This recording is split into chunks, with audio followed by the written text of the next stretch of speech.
Morning you guys, it's Karen and I am here to talk about rosehip oil. So this is another of the ingredient spotlights. Rosehip oil was of real interest to me because I wanted to get to the bottom of the whole, does it have retinol, retinoic acid, what is in it and how much is there, and you know, does it work, can it penetrate, that kind of thing. So what is rosehip oil? Well, it's mainly taken from seeds, so it's rosehip seed oil is the usual product that we're buying, and it comes from the wild rose bush. Now there's a wild rose bush that grows in the South Andes, and the species is Rosa Rugibinosa. I'm not sure if that's how you say it. That's how I'm guessing you say it. And that's the one that has shown to have Tretinoin in it.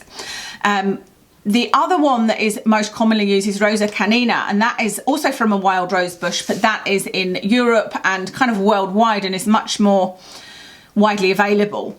But unfortunately, there is no documentation to show that that has any tretinoin in it. Nobody has done any testing on it as far as is seen from the internet, whereas there has been proof that there is tretinoin in the Rugibinosa one. The problem is that all of the rosehip oils that we buy, the rosehip seed oils that we buy, seem to use the Rosa canina, I'm assuming because it's more widely available. Rosehip oil is rich in linoleic acid, which is very good for the skin, and we know that that's good for the skin. And it also contains vitamin C, vitamin E, triglycerides, fatty acids. There's some really good beneficial ingredients in rosehip oil, but the same issue would apply to the vitamin C and vitamin E as does to the retinoic acid. How much of it would survive, because they are also unstable, and you know, how much of that would be left in the commercially available product. The claims for rosehip oil are that it works as an anti-ager, and so it works on wrinkles and general texture of the skin, and a lot of that is thought to be down to the fact that it's supposedly contains tretinoin. It's also supposed to be good as an anti-inflammatory, for uneven skin tone, so to work on pigmentation, and for acne, again, possibly down to the tretinoin. So the claims are that it contains trace amounts of all trans retinoic acid. Some people and some websites, a lot of websites and a lot of blogs say that it contains retinol or vitamin A, which it does not. Retinol and vitamin A, retinol is vitamin A, and that's something completely different to all trans retinoic acid. Retinoic acid is a relation to vitamin A, but it is stronger than vitamin A. Retinol is something that needs to be converted to retinoic acid. So it is found to have all trans retinoic acid in rosehip Rugibinosa, not retinol, not vitamin A. Although it's only claimed to have trace amounts of retinoic acid in the rosehip seed oil, the actual figures, when I looked at them and did my maths, and I did it several times over to make sure that I wasn't misunderstanding it, was, I think it was 0.035 mil per 100 mil. And that works out that if you used a rosehip seed oil that had that amount in it every day, that would be the equivalent to using a 0.05% tretinoin once a week. So that's quite impressive, really. Although it's supposed to be a trace amount, if it was at the top end, then that is quite a nice equivalent to use, because a 0.05% is what a lot of people use, and once a week is an okay amount to use it. The problem is that it's claimed that that is the top amount that could be in it, and it could be a huge amount less than that. There could be barely any. And the absolute best document I've seen is the thesis done by this guy and his research studies and his research into rosehip oil in general.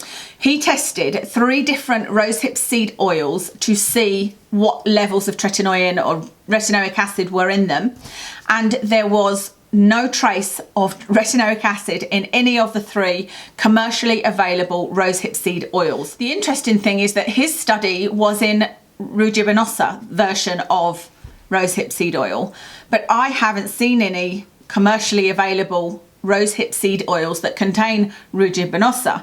There is Pai, there's Trilogy, there is the Ordinary, and they all have Rosa canina in them. So I was really hopeful that rosehip seed oil would be something I could recommend as an alternative to tretinoin or retinoids. For those of you that don't get on with retinoids and retinols, you might be able to get it in the form of rosehip seed oil. But unfortunately, there doesn't seem to be any proof that there is any in Rosa canina.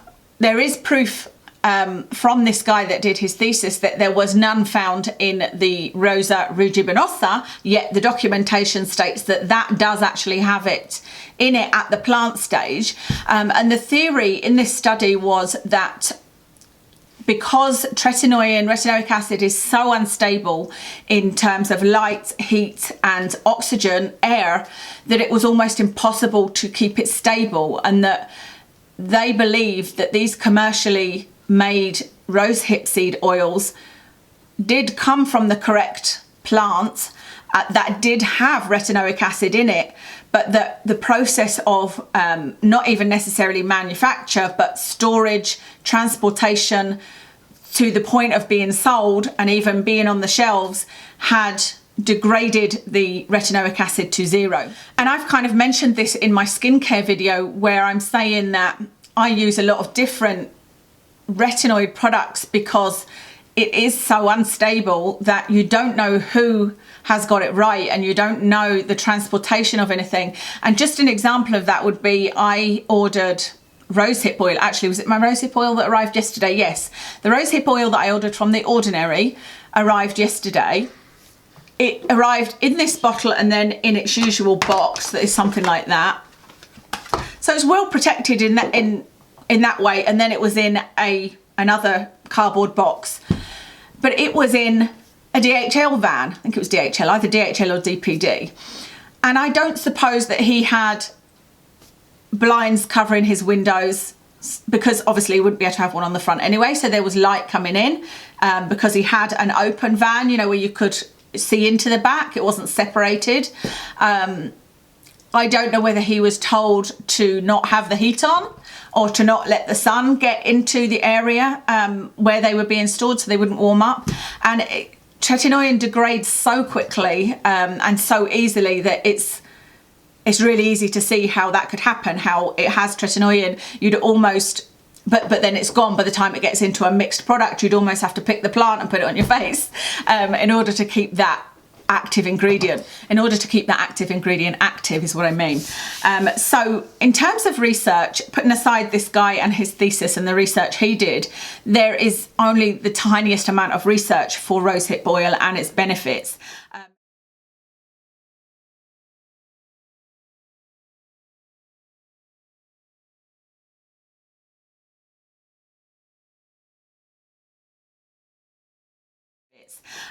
Funny enough, on, I don't remember if it's Pai or Trilogy, I think it's Trilogy, they actually have a link that says to an independent study, but it doesn't appear to be independent to me. I don't know whether they think it's independent because they've put an independent expert looked at it, but that study was done in 10 people, and a study in 10 people is just not, it's not high enough statistically to mean anything.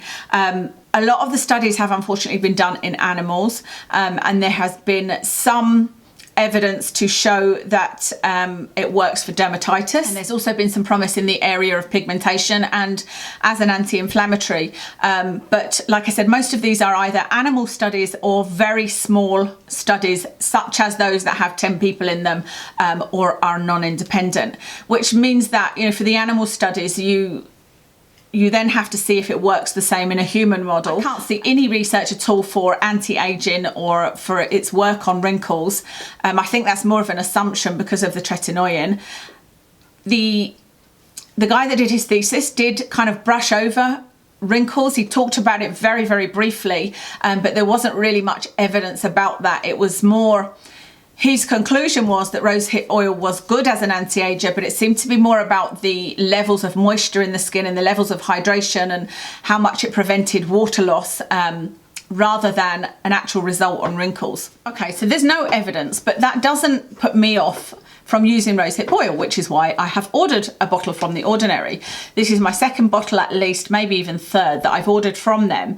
And the reason that I'm not worried about the research is because this is, you know, one of those so-called natural ingredients, which means that it will be less regulated, and therefore there will be less research happening for rosehip seed oil. There won't be very much research. It's not in anybody's interest to do so. But the other thing is there's so many beneficial ingredients in here that won't degrade, and then there are a lot of other potential ingredients in it that may degrade, that I think you would get a benefit from using this, but don't rely on it as your source of retinoic acid, if that makes sense. So I'm happy to use it, and I wouldn't use it as an alternative to retinoic acid because I'm okay using the different retinol products I am using. But if you have decided that tretinoin is not for you, retinol is not for you, and you don't want to use anything within any of that in, there's no harm in using this on your skin, because I do think that it will be beneficial. Like I said, the research is showing some potential benefit. It has got really good hydration ingredients in it and potentially some other actives. Makes your skin feel wonderful. Because it's linoleic acid, it means that it will be good even if you have oily or acne prone skin. So I don't think there's any skin type that wouldn't benefit from it. Yeah, I'm completely happy to continue using it. It is an unstable oil, so you will need to make sure if you have it to keep it as much as possible out of the sunlight. So even for me, I have my skincare in a kind of travel case in the living room, and I've just realized that actually I open the curtains a lot and it probably gets through my travel case. So I'm going to move that out of the living room and then just pick it up and take it through in the evening when it's usually dark, when I'm doing my routine. So you do need to be careful that it's not exposed to light. You can't stop it being exposed to air, but make sure it's tight, the lid is tight once you've finished using it. And also make sure it's not exposed to extreme temperatures, so don't put it in the fridge and don't leave it on a windowsill where it's going to get warm and be exposed to light. So some products to talk about. I have 3 to suggest to you. One is the Ordinary. That's the one that I love. This is the least expensive. It's £9, and all of these 3 that I'm telling you about come from Rosa canina. I can't find, like I said, any that come from the Rugibinosa seed. But my feeling is just not to concern myself with the retinoic acid being present or otherwise, because it's unlikely there is any in it, in my opinion. So I really like this one. I think it's wonderful, and I have used the Trilogy one. That would be the second one that I would recommend if you like, simply because it's very, very popular. I had the Trilogy one and I couldn't get over the fishy smell. Regarding the fishy smell, some of you will smell it and some of you won't. And it doesn't mean that the product is off in any way, shape or form. It's just a different sense of smell, because my husband cannot smell anything close to fish at all in this, and I can. However, with the Ordinary one, after using it for a couple of days, it just goes away. I can't smell it anymore. So I'm fine. But when I was using the Trilogy one, it was so much stronger, and every time I used it I could smell it, so it just didn't work for me. The Trilogy one is about £20, I think. And then the final one to talk about is the Pai one, and the Pai one, Pai, is I think the most popular one, and it's good in one sense because it's actually, they use CO2 to extract the oil, and that's thought to be a much gentler process. So in theory, if there was going to be any antioxidants and actives in it, they're more likely to survive their extraction process. But they include rosemary oil in their rosehip oil, and I'm not sure why, because to me rosemary is an essential oil that can be irritating. I love the smell of it and I put it in my bath, but it's not something I would put near my face. So I'm not sure why they include that in it, but it is in it. But Pai is about the same price as the Trilogy one, so about £20. That's pretty much everything. Does it have good ingredients? Yes. Is there evidence? No. Does it have tretinoin? I don't think so. I don't think it can survive the transport and storage process. But do I recommend it? Yes, because it has some really good ingredients in, even without the actives. And the bonus is you might get some of those actives. So I really do recommend it. So I hope that that was interesting to you. Let me know what your favourite rosehip oil is. Actually, what I should have said about the Pai one is that it also has rosehip fruit extract in it, which means that should make it smell a bit different. It might actually smell a bit fruity, and I think people have told me that before. So yeah, let me know what your favourite is, and if you've seen any benefits from using it long term, and if you use it instead of using a retinol of some kind or a retinoid of some kind. So thank you so much for watching, and I will speak to you again soon.